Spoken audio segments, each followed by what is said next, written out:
Now, lawmakers in Hong Kong have set up a committee to push for an anti-mask law as violent protests in the city continue to escalate.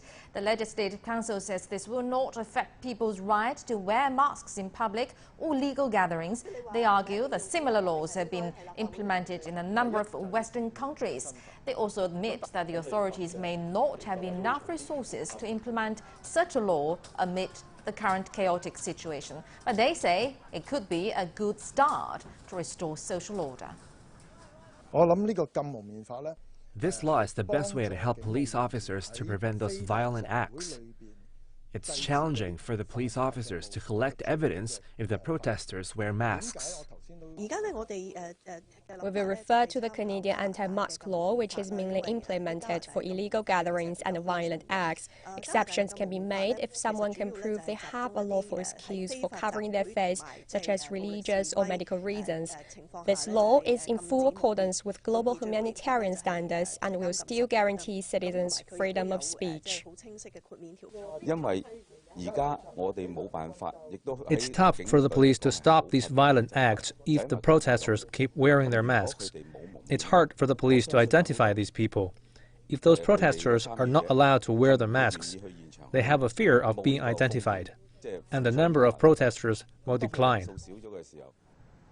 And now let's check in with our correspondent Xu Xinchen live in Hong Kong. Xinchen, hello there. There's now a committee on a possible ban on masks. So what is expected to happen next?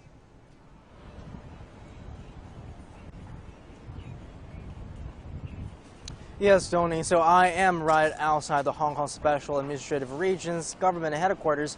An announcement is expected on Friday that Hong Kong Chief Executive Carrie Lam could use the emergency regulations ordinance.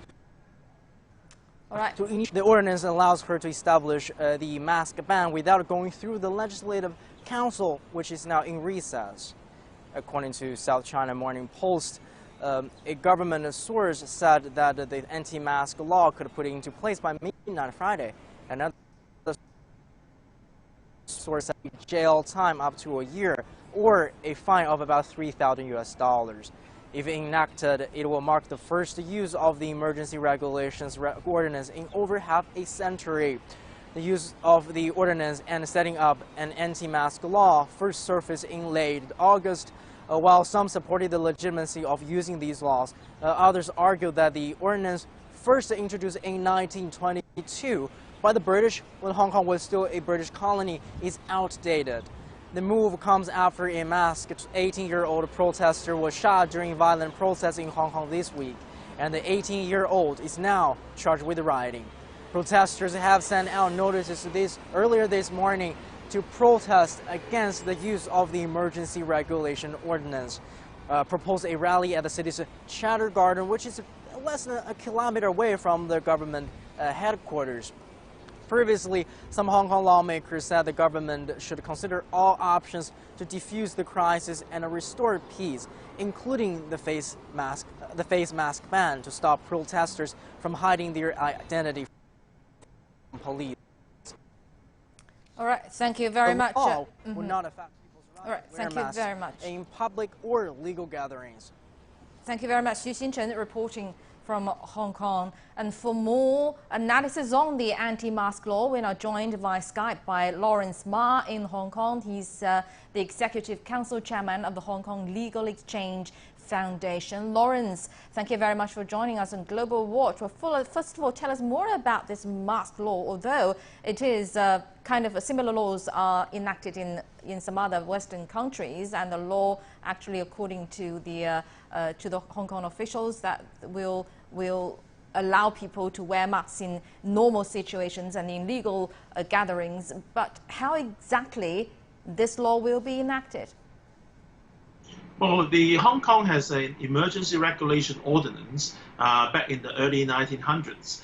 That emergency regulations ordinance is a legislation legislated by the Legislative Assembly in Hong Kong, which is already a law, and that law actually authorized the government, without going past the Legislative Council again, for them to make regulations. The regulations they made are rules, and they're not ordinance. They are not equated as the same level as an ordinance. So the regulations, the government can make emergency regulations when there is a occasion of emergency or there's a public danger.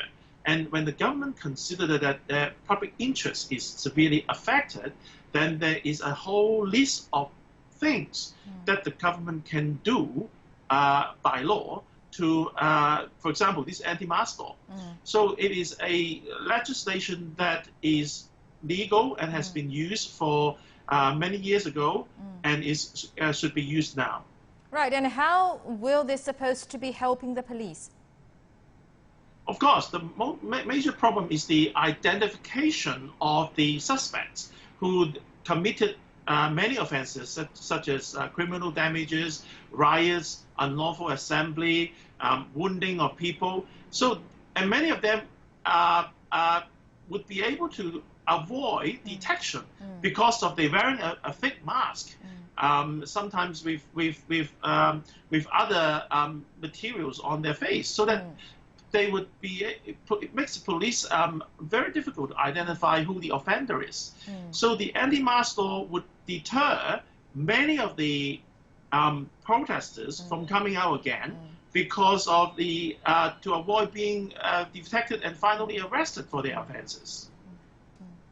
Right, and Lawrence, how do you think, because the Hong Kong officials say they may not have enough human resources to implement such a law amid such a chaotic situation in the city, how exactly will this law be enforced?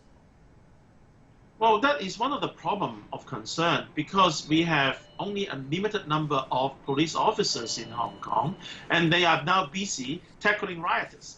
But that doesn't mean that we cannot benefit from the anti-mask law, because the anti-mask law, once it is there, it would deter people, actually deter a number of non-frontline protesters from having a second thought to whether they would actually participate in any protest anymore. All right, thank you very much, Lawrence Ma from Hong Kong.